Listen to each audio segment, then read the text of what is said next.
We are so thrilled to be partnering with Hinge. Hinge is the dating app designed to be deleted. As you all know, I'm a huge Hinge advocate as I met my partner of almost 3 years on the app. Even before meeting him, Hinge was always my go-to app because I met more relationship-minded people here and had some great dates. Clearly, I haven't been on the app for a little while, but I re-downloaded it to check out some of the new features. One that stood out to me was the voice prompt, my best friend's take on why you should date me, where your friend can hype you up. Not only does this make the profile creation less daunting, but it's not always easy to see your own green flags. So to test it out, I asked Yue some fun prompts to get her take on what I could put if I was dating again. So the first one, how long have we known each other? What was your first impression of me and how has that changed? Julie and I have known each other for almost 10 years. My first impression of Julie was that she's very social, but I've learned that she has a lot more depth to her beyond the social butterfly that she is. My next prompt, what do you think are my green flags? I would say she's deeply loyal. She believes in love, curious mindset, and she is fearlessly ambitious. And then last but not least, what kind of friend am I? Julie is the kind of friend who will always have your back, no matter what. Damn, that feels nice to hear. So download Hinge and try voice prompts today. Then find someone worth deleting the app for. Hi, I'm Yue Xu. And I'm Julie Kraftchick. We're active daters turned dating sociologists. Here to dive into everything modern dating and relationships. Welcome to the DATEABLE podcast. Hello, friends. And we mean it. You are our friends. BFFs. It's nice to have you back. I don't know about BFFs. We won't go that far, Julie. True. I guess we haven't met in person. For sure. Yeah. You are our virtual friends. But actually, some of you we've met in person and became IRL That's friends, true. which is kind of crazy to think about. We had a gathering in San Francisco. What was that, 2 years ago? Yeah, it was during the Right? pandemic. And this actually came back. You know how on Facebook you get those reminders of posts? There was a photo that was posted that one of our community members took because this whole group met in San Francisco. People flew from all over the country to meet up in person. People that they had met in the Love in the Time of Corona Facebook group that we had. And I commented on it saying, like, who would have thought when Yue and I are just talking to ourselves that this entire community would form and people would be flying across the country to meet up with each other? Who would have thought? And it was a week's worth of activities. People went hiking. They went to restaurants and bars, explore San Francisco, explore the NorCal. It was like a whole production that people did. And it was also wild for us because we had seen everyone on Zoom. Yeah. So you don't know how tall someone Yeah. is. You have no idea what they're like, what their vibe is going to be like in person. And it was just so wild seeing everyone just right there in front of you in the flesh. I don't want to wish back the pandemic in any way, but that time was kind of fun that we were so invested and engrossed in this community that was virtual. It felt like people were friends. You are still friends. It was such a beautiful time. I don't want to speak in past tense. Yes. That's why we call you friends. Truly our friends. And I feel like because you all know so much about us now, hope it feels like we're friends to you too, because you know a lot about us. More than some of our friends do. Yeah. Actually, we have friends who will say, I get updates about you two through the podcast. Okay, your friends say that. My friends don't say that. Okay. All right. My friends say that. My friends will say, oh, I just found this out about you through the podcast. Like, yep, it is true. It is true. Well, that is a good segue to this episode, because when you put up this post that we were talking to the girl that your ex cheated with, I would say I got a ton of DMs from a lot of our friends. Not surprising. Not surprising. If looking back at the photo of all of us meeting up in San Francisco from 2 years ago, if I had known then that fast forward 2 years, I would be out of the relationship and talking to the girl that had a fling with my ex, I'd be like, shut the front door. Like, no way in hell that would happen. But here we are. Dreams do come true. I will say I've had a few friends, mutual friends of ours that, like don't want to, like they've obviously discussed with you, but they want to know more what happened, but want to be respectful. And I'm like, it's all on air. Just listen to this episode. I know. I don't need to repeat it for you here. Just listen to this. It's here for you. Just listen. I know I've sent the episode to a few friends. Just like, listen, there's so many details. Yeah. I don't need to go through it. You're probably so sick of telling this story by now too, that you're just like, I don't want it. Actually not. Actually, I really enjoy telling the story. This is why don't fuck anybody over, but don't fuck someone with a dating podcast. Because it is fucking great content. Let's not forget that. I will say this episode, though, is freaking killer. Like, just as an external person in this, the mutual party. I mean, first of all, it's amazing that someone, Kelly is our guest today, was willing to come on this podcast. She is such a lovely person. I love that we're approaching this because, we never talk about the other woman and what's going on for them. I hate that term, the other woman, but, obviously we'll use it, but it just feels so diminishing to them as a person, because as we learned from this episode, this also impacted her in a way that you never would have thought, because we're so focused on the, I guess, main characters of this drama, you and your ex, not the supplemental roadkill, as you like to call it, the people that are impacted by, poor dating decisions by others. Sometimes you get involved in these situations that you don't even know what role you're playing, because in your mind, you're the main character, right? You don't understand how this is impacting other people. So the reason why we are doing this episode is to tell a different perspective that's never been told before, from the perspective of the other woman. And how this came about is just a little rewind in case you missed the update. I was in an almost 5-year relationship, discovered that he had been cheating on me through message exchanges. That was the first time I discovered it. And they were between him and Kelly. So about a month ago, I couldn't go to bed. I was just like wide awake, and I thought, who is this other woman?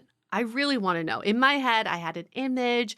I already gave her a voice. I gave her outfits. I had this idea of who this other woman is already, but I didn't know. So I went back to the messages because, hell yeah, I took screen grabs. Her phone number was on, I remember, of course, there was a phone number. So I looked up her phone number and her name came up right away. And then the second thing that came up was her Instagram. So I'm like, holy shit. And now I'm putting a face with a name. So you Googled her phone number. I Googled her phone number. And when I did that, I remember doing this the first time I found out, just being like, who is she? Who is she? Nothing came up. So it's kind of strange that a few months later, this information, again, the universe is like, okay, now you're not in the anger, I want to kill people stage. You can put a face with the name. Her Instagram came up and I followed her and she followed me right back. So I was like, holy shit, does she know who I am? And then she started posting some stories that really resonated with me. So I was like responding back to them and engaging with her. And finally I confessed, hey, Kelly, I just want to confess, like, I know you because of this person's name. And immediately she was like, oh my God, girl, we need to talk. So she knew right away that that's, I was the other woman in this story. So we had a lovely conversation over the phone the first time. We talked for over an hour, and then we did meet up for coffee a few weeks later as well. Yeah, I remember when you were like, wants to be on this podcast and we want to tell the other story. Just like, holy shit, what is happening right now? But it's very interesting what you said about I was trying to identify this person. I was picturing who she was. And I feel like we do this so often, even outside of a cheating scenario. Like, let's say the person you were with, ended up DTRing with someone else. Like, we try to build it up, but it's funny because she was also doing the same for you. It had her own insecurities going into dating, and we always think that this person has it all figured out, like the other person. It's like grass is greener syndrome for the other. But it pits women against each other, and I hate that. I really fucking hate that. And I also hate the fact that my mind went there first. I went into the comparison game. Who is this other woman? how much better is she than me, right? And then I realized, no, I'm like, we're talking about a human being, and her life, her emotions, her health, her safety, all of it was involved and affected in this story. And it's just another human being living out their life. So I'm glad that we can bring this perspective on, because now we're putting a lot more depth into the story, and you'll all see how much more complex this thing gets and how much more angering it gets for me as well. The information I found was definitely not favorable to my ex, not surprising, but also the extent of his lies are just so infuriating to me. But it also makes me so empathetic towards Kelly, because she was really, heavily affected by this whole thing. Yeah, I'm curious for you, and I know this is hard because you obviously went here, because I could see it going both ways, that this could be extremely helpful for your healing, then also on the other side maybe harmful, because you're just learning things that you don't necessarily need to know at this point. You're holding on to it still, right? It's still occupying a lot of mental bandwidth in space. How do you think connecting with Kelly has helped you move forward? And then how are you gonna kind of move out of this to let go ultimately? I think what really helped me was to understand the level of deception that she went through. Because I think for so long after, when I discovered the messages, I felt like the fool. I kept thinking, how did I not see this? How was I swindled? How did I get myself into this situation? I thought I was a grown-ass woman who is smart and also studies dating. How could I have missed this? And hearing Kelly's story, it just shows you, and you'll all hear this, the level of deception does go into our emotional needs. He was very good at giving you what you emotionally want from someone. And especially a stranger that you just meet serendipitously, you do think about, wow, maybe this person was brought into my life for a reason. So I think that it really helped me just to understand that I wasn't the only one deceived. I like that. And then I think what also helps me with the healing is telling her my side of the story, telling her, the text messages he was sending me while he was with her, so that we can just get a more holistic picture of the story. Because background is, in our almost 5-year relationship, it wasn't just he and I in the relationship. His ex-wife was always in the relationship with us. Not physically, but I always put her as a third party. And I never talked to his ex-wife about any of the issues that we were having that I thought she had caused for us, right? So now I am bringing Kelly. I can take her out of the equation and say, okay, well, there is no a fantasy or an ideal of someone anymore. This is a real person. That's really interesting, because I think, my mind went to it would just prolong it. But I do agree, getting out of that fantasy and snapping that is really helpful, because you're now living in reality of seeing Kelly as a human, not just as this other woman. A real and I think person. for the ex-wife, maybe if you had known their struggles and seen more of that, or known who she was more, not just had this vision that you were creating from limited info, that could have actually alleviated some of that, conflict that arose because of this perception. Yes. But it does leave, and I agree with you, Julie, I think some of this is probably more hurtful than if I didn't know some of this information, and especially some of this information involving my family, which you'll all hear. But it does beg the question, and this is something I've been struggling with recently, is someone a cheater because they've been presented with the right opportunities, or are they just not a good person? It's this question of opportunity versus will. Yeah. And I often think about this because, we're humans. And even if you're in an exclusive long-term relationship with someone, you're bound to have a connection with someone else in your lifetime. And what do you do with that information? I'm not trying to make excuses for cheating. Cheating is absolutely bad. But if you're presented with these opportunities, how do you react? is like the ultimate question and probably the ultimate test of your character. Yeah. And I mean, we will have another episode that we dive into this even more. We have an expert coming on. We promise these are like the 2 cheating episodes. We're not going to like devote the entire season to this, although it is a very surprise riveting topic. But we also recognize that not everyone wants to hear cheating content all the time. But that being said, I think hearing from this expert of why people cheat was super eye-opening for me. And I don't know the answer of that 100%. I don't want to give anything away either in that upcoming one. I would like to think I was in that situation, then my character would say no because of that and have that willpower. That being said, like I haven't been in that situation. So it's hard to say 100%. I would say like 99.9% I would have that willpower. But again, like I don't know. It's an interesting one. But I do think there is a level of character of what opportunities you take, because it's not just cheating. Like you can always screw someone over. And there has to be a time that you come in and be like, what is more worth it to me? Is it whatever benefit, immediate benefit? Usually it's an immediate benefit too. Am I getting versus, my character, my word, who I am, how I'm going to feel like about myself and what I put out into the world for years to come. I do think that is a maturity. I think it's a level of self-evolvement. So it goes even deeper than just willpower, I think. It just shows you human connections are very nuanced and complicated. There was an article that came out, I think it was in the New York Times, that said 99% of couples will micro cheat on each other at some point in their relationship. And micro cheating is defined as liking someone's thirst trap photos, like an Instagram model's photos, or DMing someone, or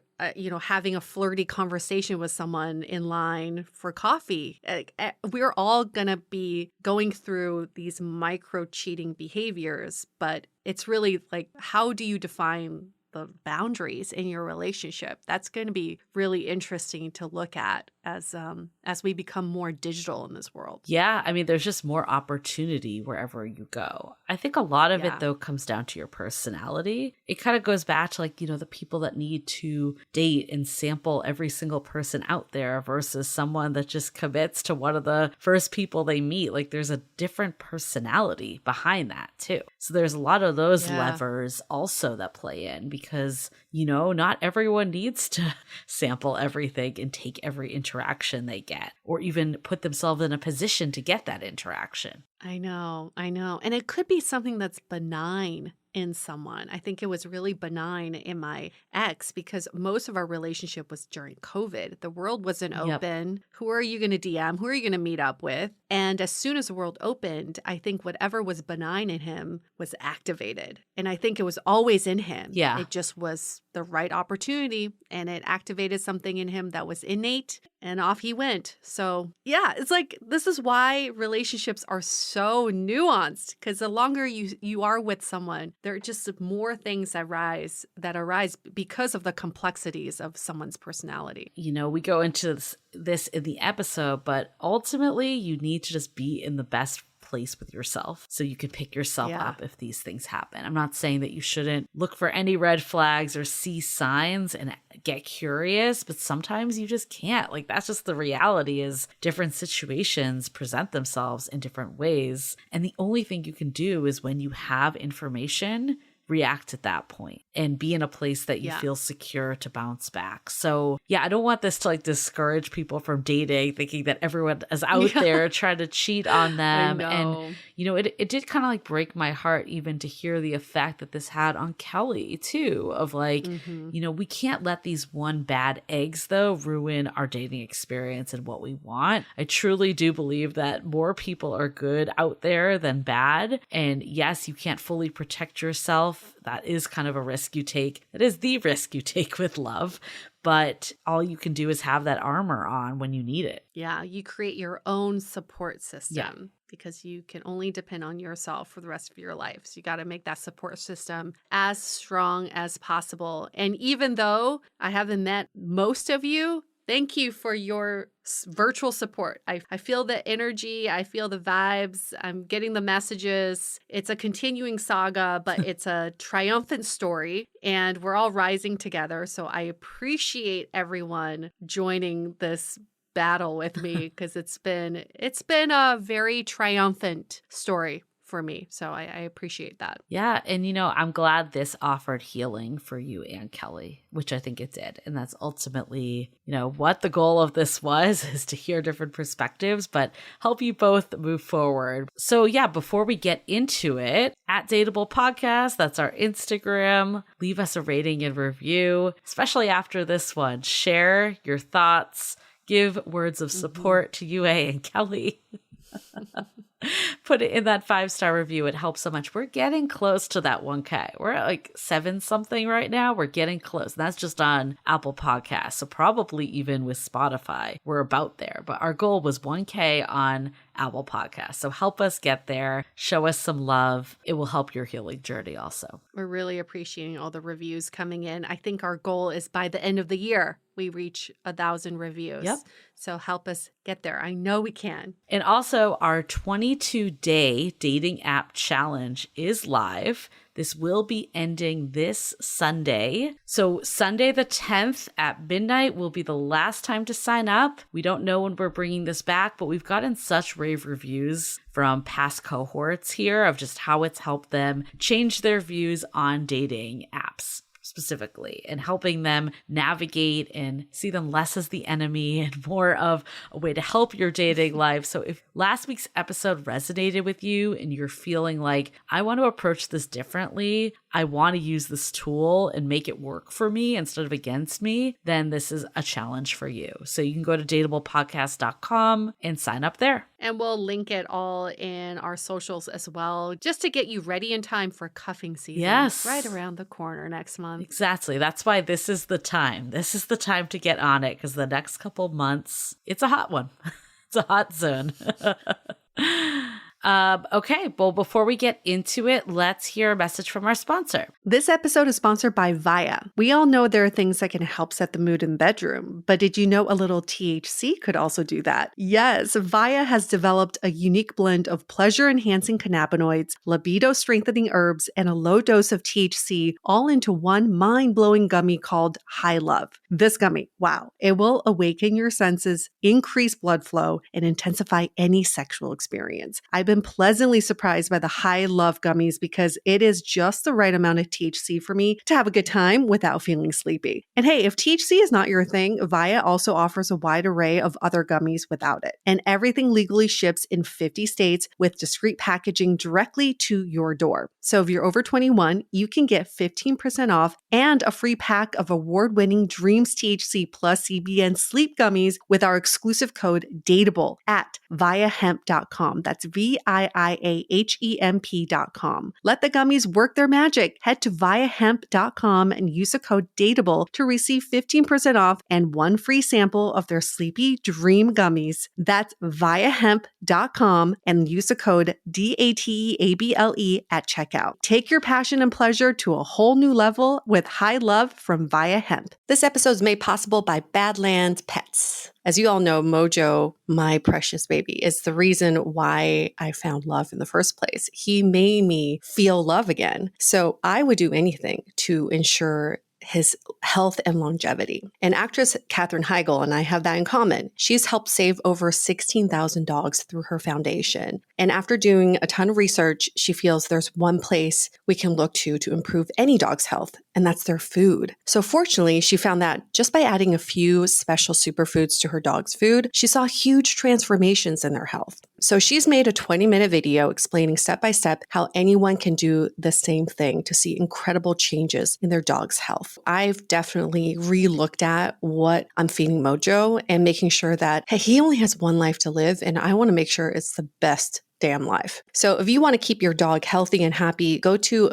badlandsfood.com/dateable and watch Catherine's video right now. Again, that's badlandsfood.com/DATEABLE. As you know, I recently left my corporate job and I've been in total recovery mode, all about self-care. One of my new routines is the nighttime shower before bed. There's just something about washing away the day and that reflection that's been super helpful for me. I've been using one of our partners, Osea's Mega Moisture Duo. This combo body oil and body lotion are so freaking incredible. It literally feels like I'm at a spa. I realized that the secret is seaweed and other skin level ingredients that are normally reserved for face products. And that's why I was so excited when Osea became one of our partners. And, we're so grateful for partners like this because one, they keep the show going, but they're also super good for all of our listeners and for our own well-being. So if you want to have that nighttime bliss like I am doing, you can get 10% off your first order site-wide with code DATEABLE at oseamalibu.com. You'll get free samples with every order and free shipping on orders over $60. So head to oseamalibu.com and use the code DATEABLE for 10% off. Let us know which products you end up going with. Share them in social. Super excited to see what you end up choosing.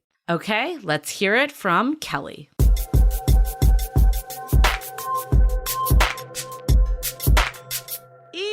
I feel like I'm taking deep breaths, and if that picks up on this mic, that is totally my fault because I don't think I can take shallow breaths through this interview. Thank you, Kelly, for being part of this never been done interview from the POV of the other woman, which I want to say I really hate that label. Yeah. But for the purposes of content, that's who you are in this storyline. Thank you again for being part of this. I'm honored to be part of the revolution of women's empowerment. Yes. Extra fueled by the Barbie movie that we both saw and felt really strong about after. Yes. And I just want to give a little disclaimer before we introduce who Kelly is. Obviously, this is a story near and dear to me. And the goal of this interview is to tell the story of infidelity from the perspective of the other woman, a view that's often overlooked and villainized. But also, please understand, this is hard for me to completely be objective in the story because it is something that happened to me personally. Yeah. So I will probably have emotional reactions. I'm still angry. I will probably stay angry for a while.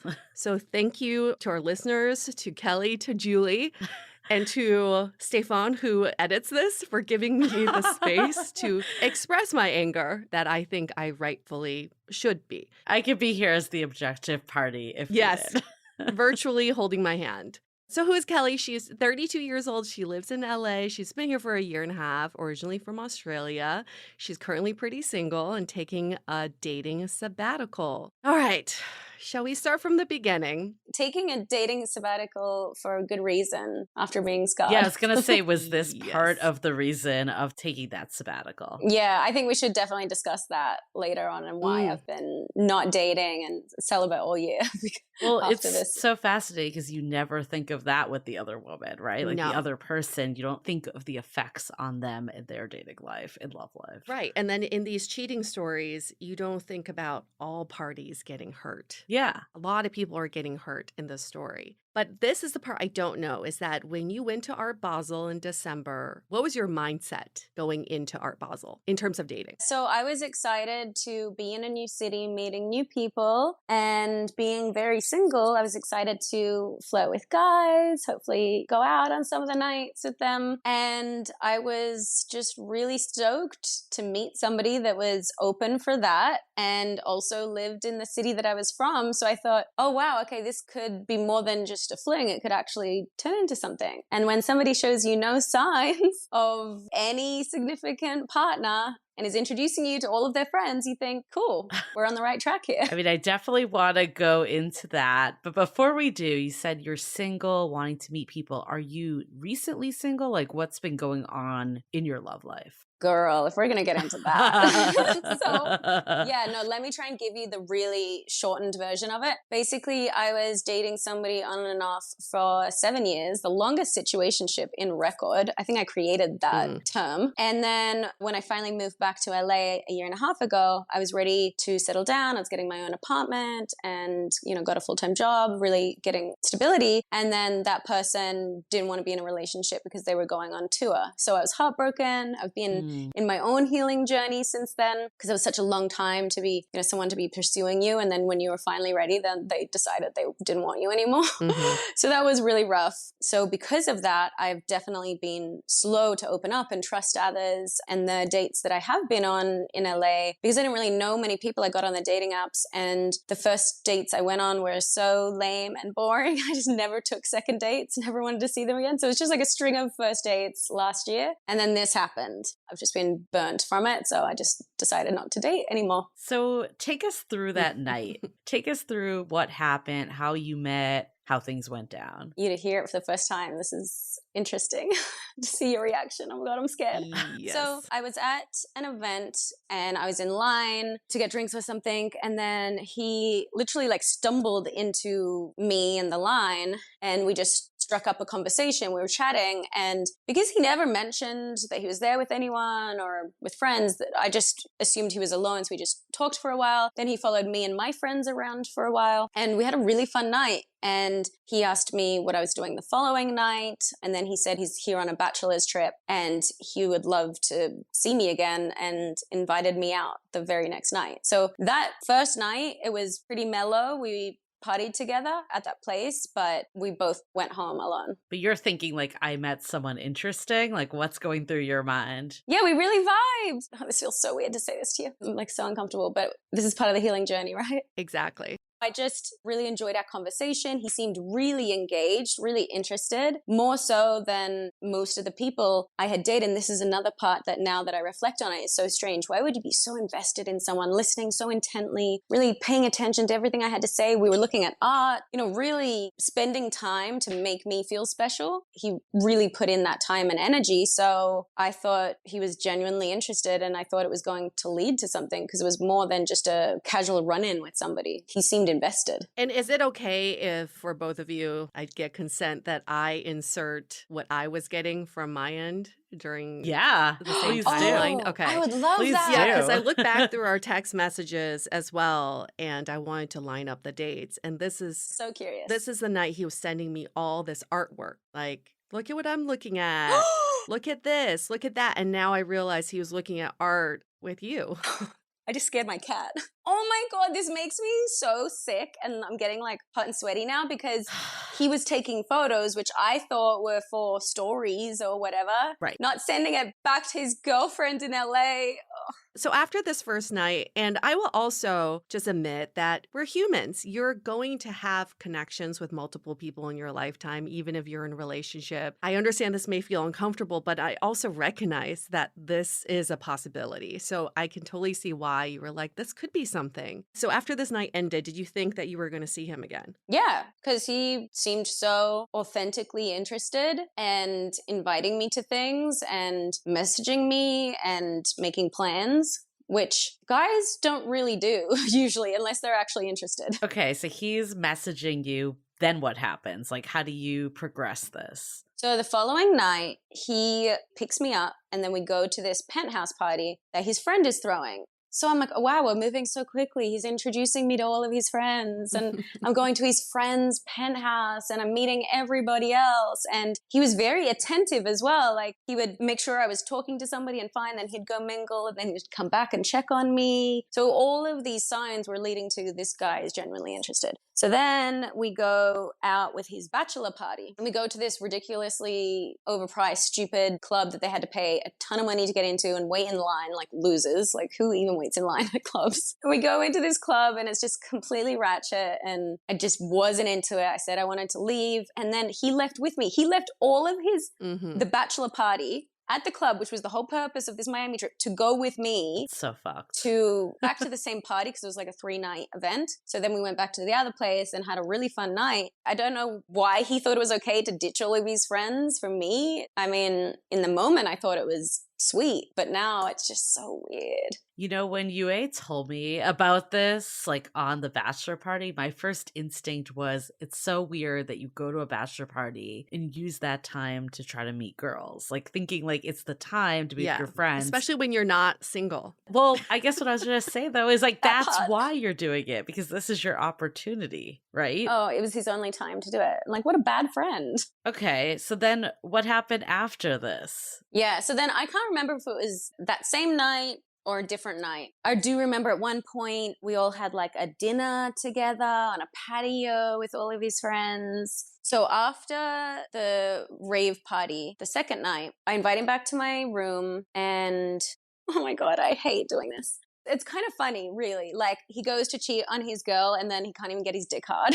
So then I basically kick him out because I'm like, you're useless to me. I was also sharing a room and it just felt weird. And so I was like, let's not even do this. Like, you're clearly not in the state to be able to do this. So. But you guys have kissed and other stuff? Yes, we'd made out. That was it. And so I'm really glad that he was not able to perform because I would have really regretted that. Right. So the universe intervened. Were there any conversations up to this point about relationships, relationship history, dating? None of that, no. So nothing that serious was discussed, probably intentionally. Because if he started asking me, of course I'd ask him. So, okay, you're partying in Miami. It kind of feels like this is like, a very casual, we're all drunk, we're hanging out, having fun. Did you think this could have legs to be more when you got back home? Or did you view it as a one-night stand? So I am very much a committed long-term type person. And so I thought, okay, this could be something eventually. Got to get to know him. I'm not invested right now, but I'd be open to dating. And when we were wrapping up the weekend, he texted me and he just said, thanks for the time. I had such a great weekend. Kind of insinuating like this was goodbye. And I said, well, we both live in the same city. Like, don't you want to spend more time together? And he said something lame along the lines of, sometimes it's best to keep memories in a box. Oh my God. I'm embarrassed for him. It was the weirdest shit. Well, now we know why. Yes. Now I know these flags to look out for. Ladies, if he says keep those memories in a box, then Then the you get box the is off fuck your out. lips. Yeah, you get out of the box. You take your box and you leave. You lock that box Lock that so he can box. never enter again. You burn that box. So I was like, okay, that's weird, whatever. And so I just never reached out to him again, didn't maintain contact. And then probably 2 weeks into being back, he contacted me Wait, again. he reached out to you after saying, let's keep the memories in a box? Yeah. Oh my Yeah, God. that was his app. Right. He could have just settled with that. And the day that he texted you that, he said, hey, I'm hanging out by the pool. Can't wait to see you tomorrow. Smiley face. And you know what else is really strange is that when I found your text exchanges together, he had deleted all of your exchanges in Miami. So the first text I saw was his text to you in LA. So that indicates to me that the box comment, he actually was just going to keep it in Miami. He was like, oh, deleting all this never happened. And then let's move on to 2 weeks later. What happens?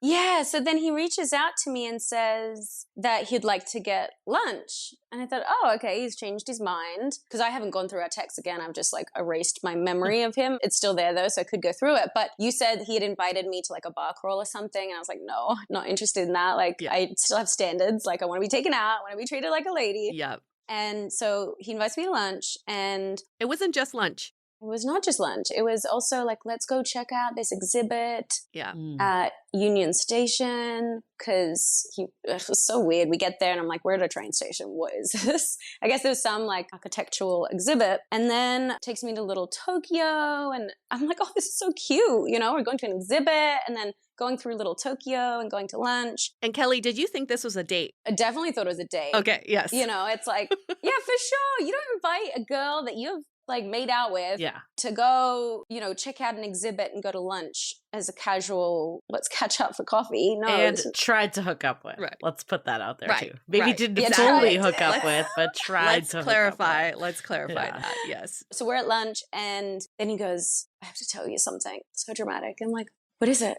And he said, so I have a girlfriend that I live with. Oh my God. And we've been together for a few years and I had to tell you.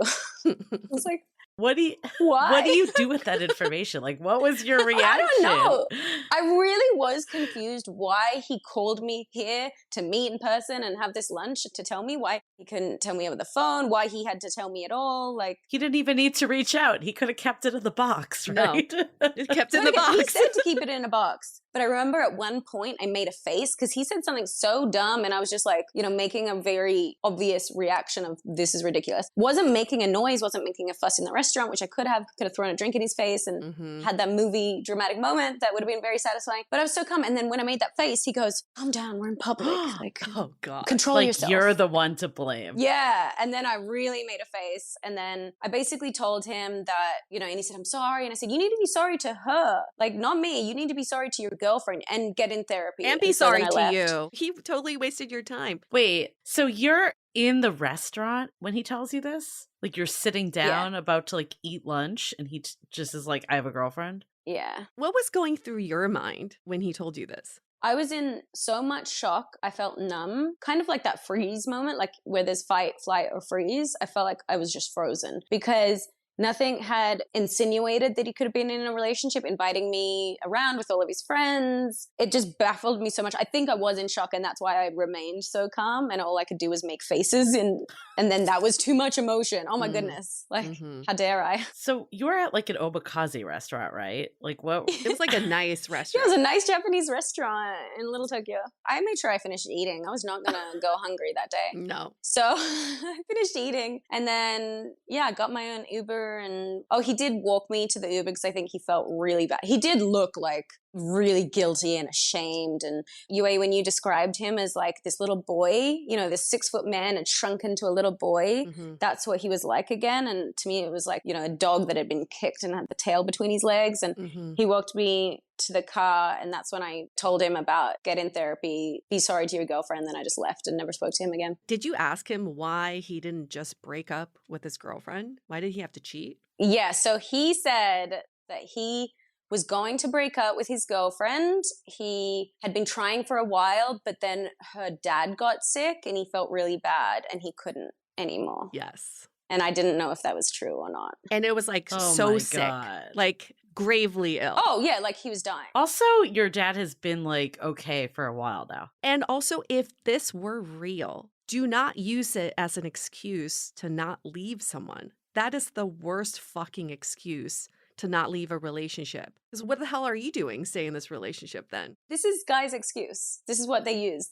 They pretend they're being the good guy by staying with her during a time of need. Oh, I'm so nice. I'm staying with her. No, bro, like, fuck off. We're better without you. Did it work when he told you that, though? Did you think, oh, he's such a good guy? Oh, no, I didn't accept that as a valid excuse. So you were done at this point. You leave. Oh, yeah, I was done. Never spoke to him again. He never followed up at that point. It was just... No. So this was just to put in perspective for listeners. This was back in December of last year. Yeah. So we're nearing like 8 months since this happened, and then UA reaches out to you. In your head, you're probably like buried this whole thing. Yeah, I buried it. And I just think also when UA and I were talking, we were trying to figure out why he reached out to me to tell me this. And we think, like, my assumption is that he thought I would be okay with it or wouldn't care, and he still had a chance. This is why this perspective is so interesting, because now we're able to see the deception on both sides. Right. He would basically want to come off like the good guy. I'm telling you I have a girlfriend, but it's your choice if you want to keep seeing me. He was testing the waters. For sure. And then by him talking about my dad, it was like, well, I'm in this for a good reason. I'm not a bad person. All of this is to create the deception that he is a good person. But to put this in my timeline is the day before you went on this date.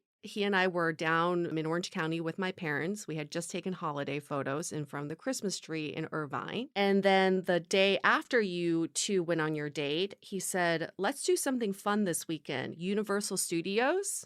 Wow. And the week after this happened, and Julie's well aware of this, he guilt-tripped me to go to Taiwan for the holidays so I can meet his parents so that we can make this thing like more official to move our relationship forward towards marriage. That's a deception on my timeline. It's so baffling to me because the way that he was saying, I'm only with her because her dad's sick, was implying that he was not going to stay with you for much longer. Right. And that's why Right. he wanted to meet me in person, because he wanted to test the water, see if there's still something there. Exactly. Oh, I'm only with her while her dad is sick, and then I'm leaving. So messed up. And then also, right, Yue, he told you he had like a work event when he actually met up with Kelly. Yes, he said he was at a networking event kind of thing that day. Ew. I mean, not to mention after Taiwan, we came back in January and he was like, I'm so ready for kids. Let's start trying now. And he was probably hoping that I would, be open to still seeing him in LA, but because I wasn't, shut him down. He's like, okay, going back to UA, let's make plans. Let's go do something fun this weekend. Let's go to Universal. Kelly, to be honest, even if you were on board to keep seeing him again, he would have just kept doing that. Both lives. So sick. You can tell from his communication, he wasn't pulling back from either side. He was like, double down. Let's hold that thought for a quick message. Living with ADHD can be a challenge, and dating with ADHD is definitely a challenge, we've heard many of you say. But finding the right care and proper tools needed to succeed can be life-changing. Done is an online ADHD care platform that can get you all the resources you need to help manage your ADHD. Online visits, refills, and a 24/7 care team made for you. In just 1 minute, Done's online assessment can help kickstart your ADHD treatment journey. With experienced clinicians, worry-fill refills, and online visits, you can start getting personalized care as soon as today or tomorrow. So contact an expert team that can help you around the clock and get a personalized treatment plan just for you. Here's how you do it. Take a free 1-minute assessment and book an appointment with a licensed ADHD clinician as soon as the next day. Get continuous care, one-click refills, insurance coverage, and 24/7 care team support with Done for just $79 a month, and pharmacy copays as low as $0. Visit get.donefirst.com/podcast to learn more. That's get.donefirst.com/podcast to learn more. Done. Turn ADHD into your strength.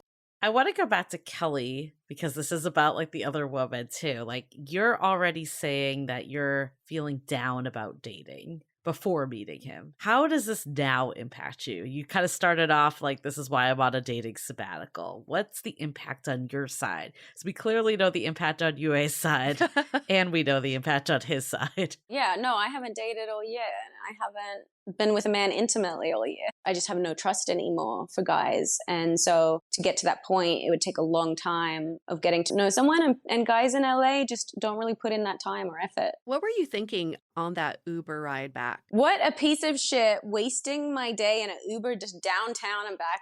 Do I have to expense this at work now? Also, what is this girl going through? Does she know? Did the friends know? Were the friends in on it? Right. Were they encouraging him? Was this a bachelor challenge? Were they egging him on? Were they telling him to do this? Was it like what happens in Vegas stays in Vegas? There was a lot. And then I think I had to do what he said and put it in a box because there was just no making sense of it. I mean, I think what's interesting about this conversation is we always think like the other woman is like in on this scheme, right? Like the other woman gets so villainized, like they did something wrong in this. But you were just another person that was trying to find someone, find love, and also lost trust because of this. What advice would you have for anyone else that has found themselves in this position, like being part of this cheating scandal, but not asking for it at all, and just wanting to live their life? Murder is not an option, so don't do it. As much as you want to. Not worth it. He's not worth going to jail. I really love what's come out of this with UA and I. So I would just encourage you to find empathy and compassion with the other woman, no matter what side of it you are on, and try and connect with her and explain yourself and be open to her perspective, because we are so quick in this society to pin women against each other and to demonize women. And like the Barbie movie says, men and women disagree on most things, but what we can agree on is that we hate women. So really trying to break those cycles and find it within your heart to listen to what the other woman has to say. If you can connect with her, like try and connect, because you never know what beautiful friendship will come out of it. And I just feel so empowered by our connection now, because I've never been in any scenario like this, and I can't imagine I would handle it with as much grace as you have. And I'm so blown away by how calm you were when you first connected. We have to talk about that. And how much patience you had and time, and there was no anger or there was no like hate or malice towards me. You were so compassionate and understanding, and you took the time to get to know me, and I just am so grateful and blown away by that, because that's not what we ever see in movies or media or anything about how women treat each other. Right, because it's him doing these shitty actions. It's not your choice to do so. And I can't say the same about the other woman because she fully knew that we were together, but you had no idea. So I'm curious to know, when I reached out to you and I revealed to you how I made the connection, what was going through your mind when you saw that? Girl, I'm pretty sure I screamed out loud first. As soon as you said his name, I was like, put the phone down. I was like, it's her. Where is she? Is she watching me right now? How did she find me? But I was also excited because I am very much a girl's girl, and I love connecting with women on deep issues. I find it so healing and therapeutic to connect with women about our traumas. I know that sounds weird, but maybe it's my Scorpio moon. I'm like, tell me your deepest, darkest trauma and let's heal it by talking it through. So I was excited that you reached out to me, because then I was finally able to speak my truth. And the way that you approached me was so laid back, because you followed me weeks prior. Mm-hmm. And I wondered who this beautiful woman was that had this successful podcast. I was like, this girl is so dope. I thought it might be someone from my Buddhist community or something. And so I just followed you back, liked some things, and then you commented on a story that was so fitting. I know. When you followed me back right away, I was like, oh my gosh, she knows. I seriously thought you knew, but you didn't. What was your message? Like, when you reached out, like, what did you say to her? First, I just commented on some of her stories because, of course, I was curious. I wanted to scope Kelly out, see what she's like. And I thought,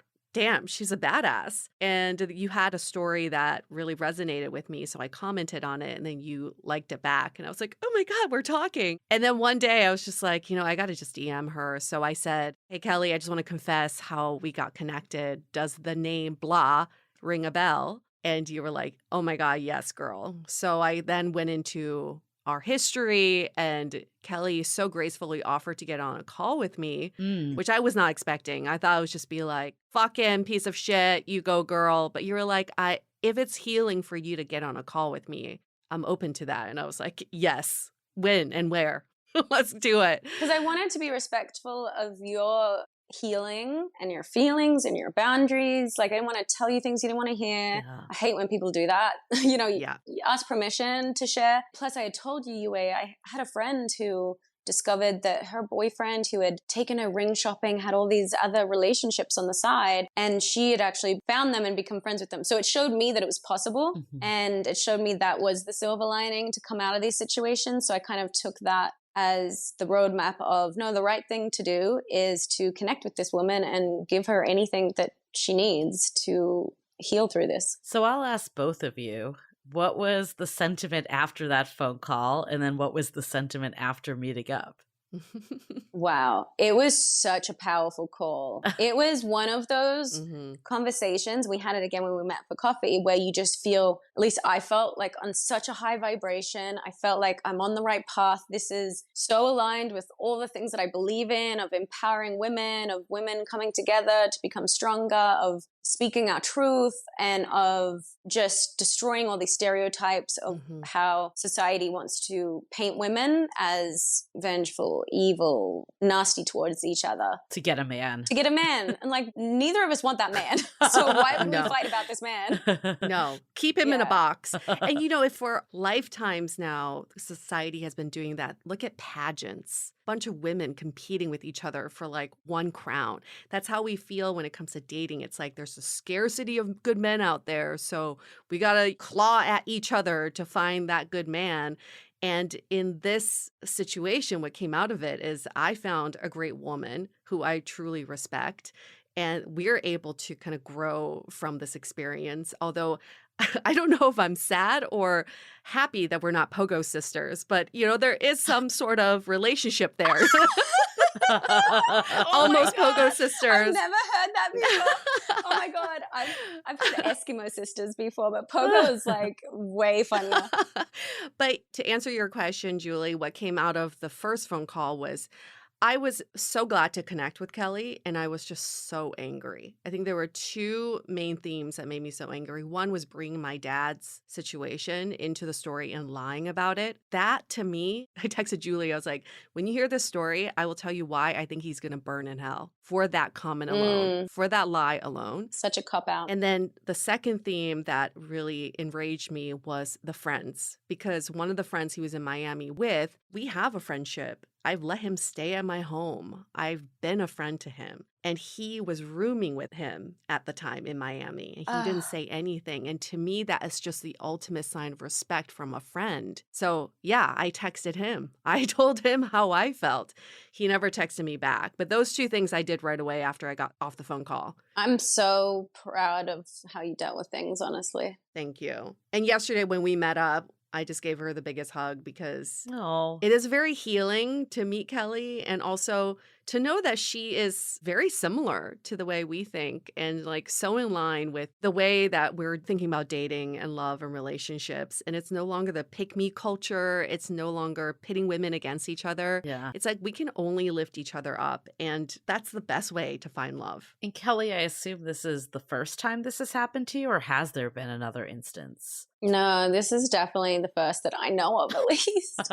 Yeah, this is definitely a first for me. And have to say 10 out of 10. Wouldn't do it again. But You're like, I don't need to keep doing this. Yeah. 10 out of 10 experience. It was just the best possible outcome of meeting the woman that I could have asked for, because it could have gone so many other ways. I know that there are many women out there that don't have that Yeah. patience, because it's also just not taught to us to be this compassionate and empathetic. So it's not any other woman's fault to be, fiery, feisty, and angry and vengeful towards a woman. Couldn't have asked for a better woman in partnership to do this with. You bring up a really good point, is that you said, this is the first time this happened to me that I know of. Think about it. How many women have been the other woman and thought they were the woman? Yeah. You know you're the other woman when you're told you're the other woman. Right. But how many women have never been told that? So I think this is why it's so important to get your perspective out there. It's like, this is the perspective that's always lost.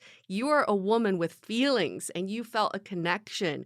You were invested with your time and you were physically, mentally invested in this person. And he ended up hurting everyone. Mm-hmm. What about this label, the other woman? How do you feel about that label? I feel fine about it. I don't necessarily have any feelings towards it because it's so new to me that it's not like I've ever identified with it before.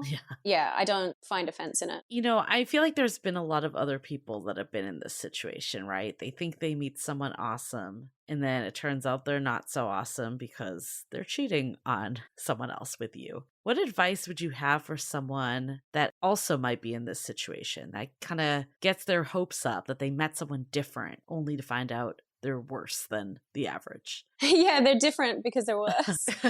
I am on this journey myself of forgiveness, and it's not easy because you don't want to close off your heart and not trust men anymore, because there are some great men out there. I've been in relationship with great men, one in particular who's just like showed me that there are gentlemen that still exist. Chivalry is not dead. It's just becoming increasingly harder to find, but it still exists. So I'm on my own forgiveness journey, and there's different like mantras you can do for forgiveness and meditations and chants and whatnot that I'm working on myself. But just try and keep an open heart and just look out for these red flags moving forward. Just become a little bit more savvy and smarter. Everything's a lesson, not a mistake. Unless you don't learn from it, then it is a mistake. But just don't become too skeptical, because I think the pitfall that I could find myself in is now assuming that every guy is a scumbag. So Right. give them the benefit of the doubt. I mean, I think like that's my fear even with UA too, is like not being able to trust again. So it sounds like for both of you, which will go into my takeaways, is that this affects everyone. Your actions when you do something, you don't also know what someone's history is beforehand. It sounds like you were also like kind of recovering and getting back out there. And this was just like this added kind of layer that just set you back a lot. And that's very unfortunate. And people's actions, like it really just like impacts people in so many levels that you're not even aware of. So we always say to like be the type of dater you want to be and not be like selfish in the process. process, only thinking about yourself. Like you're hurting so many people in this process, maybe even the people you don't think you're hurting. So that's one thing. And then I guess the second major takeaway is when someone tells you to keep it in a box, keep it quiet, like that's not a good sign. And Red flag. yeah, and I mean, I think like we want to assume positive intent, but also even like on a bachelor party, right? It's like, why is this person so motivated to be hanging out with me when they're here celebrating their friends? I'm not saying that you did anything wrong at when I'm saying this, but it's maybe like through this experience, like stepping back and being like, okay, we can take it slower if this person's legit, like they're going to want to do it, or asking more questions about their past relationships or whatever it is. Like I think the fun part about meeting in real life at like parties, it has a good story, but there's a lot that kind of gets lost that we could actually learn from and maybe like know a bit more before we're investing in someone. Yeah, I couldn't agree more.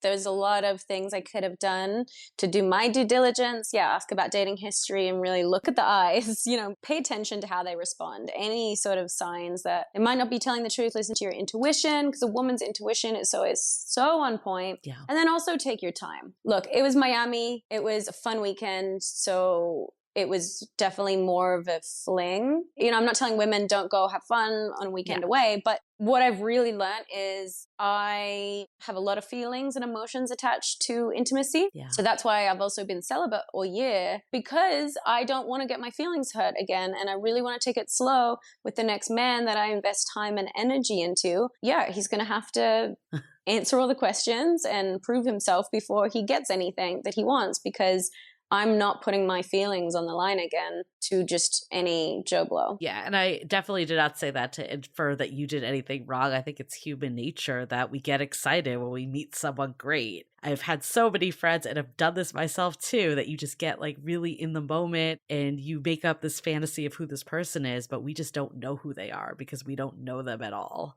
So it's just the reality of the situation.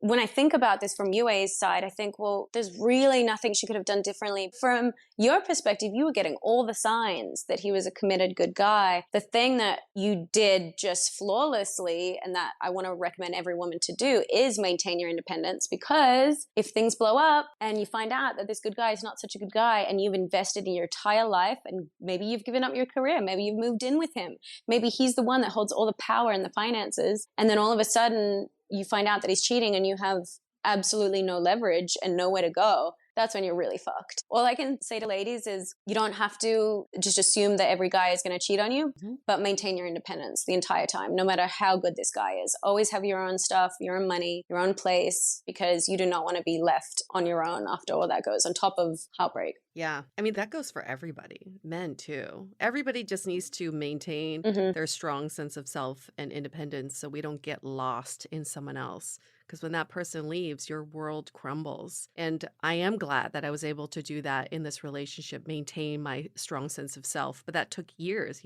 I'm 42. It took me all these years to really learn that. Oh my God, I thought you were my age. You look great. Thank you, honey. That's why we get along so well. Flawless. If I were to remove myself out of the story, my takeaway is we have to have higher standards for the people we surround ourselves with. And that goes beyond who we're dating and in relationships with, even our friends. And I hope that we can establish that checks and balances for our own friends. Like if I see Julie doing something shady, I'm going to call her out. I'm super shady. She looks like a shady one. Doesn't she look super shady? But back in the day, I would just turn the other direction and said, oh, okay, let her do her thing or let him do his thing. In fact, I've been the one, even in Taiwan, when his friend was cheating on his girlfriend in Taiwan while we're there. I just kind of laughed it off. I'm like, oh, okay, well, I guess your relationship's going to shit. But I should have said something. I used to think it's not my place to say something, and now I realize it is my fucking place to say something. Because these are the people I surround myself with, and I'm going to make sure that they have similar moral standards that I do. And if they don't, I'm going to call them out, or I'm going to block them out of my life. And I hope that we can keep lifting each other, the people around us, instead of like covering for them. That's not the right way to look at life. And for some of the guys who found out about this, some of their reactions have been, well, how could he be so sloppy?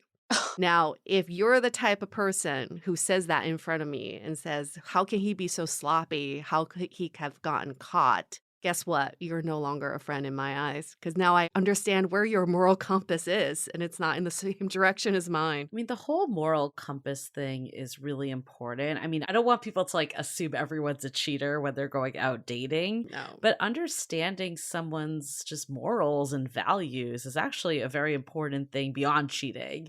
So have those conversations on early dates. Like, we feel like we don't want to go there, but that's going to tell you who someone is, and the character of someone is so much more important than if they're 6 feet or whatever other superficial character trait we tend to judge people off. Mm-hmm. This is actually similar to a show that I've been watching that talks about finances in relationships. And it's actually one of the biggest causes of couples fighting is finances. And it's because they never talk about it because it's an icky topic of conversation. Yeah. And so, yeah, these things about finances or relationship status, it's like a weird thing that we avoid at all costs. But then down the line, you pay such a higher cost because you've swept it under the rug, and it leads to all of your fights and all of your problems. So pull the Band-Aid off in the beginning. It might hurt a little bit, might be a bit uncomfortable, but it'll heal so much better over time. Yeah.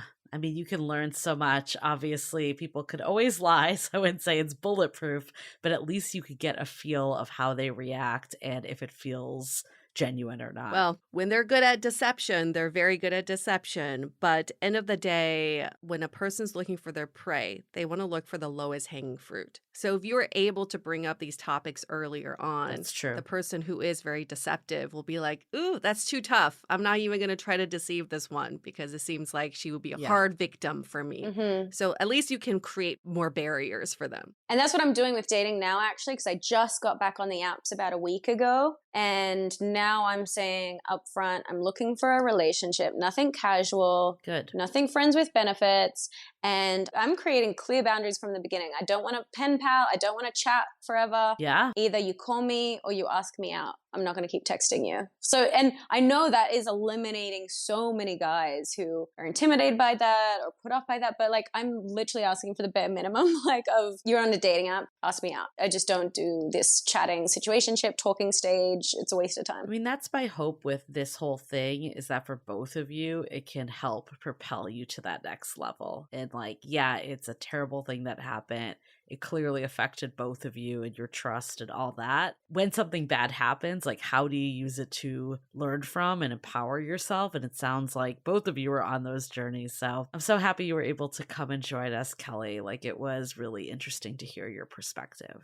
Me too. And that's actually what I told you yesterday too when we were meeting for coffee. I said, we are doing the work to level up, whereas people who keep on repeating the same toxic cycles, because it's so much easier to stay in that comfortable level. And I did it for 7 fucking years. And it's so much easier to just fall back in the pattern, keep doing that cycle because it's what you know, it's comfortable, even though it's painful. Yeah. You think it's harder to leave. You think it's harder to cut people out and be single and be on your own. I've been doing it for 8 months. Let me just tell you, it's the most peaceful I've ever been.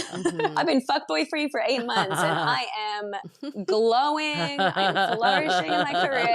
Life's great.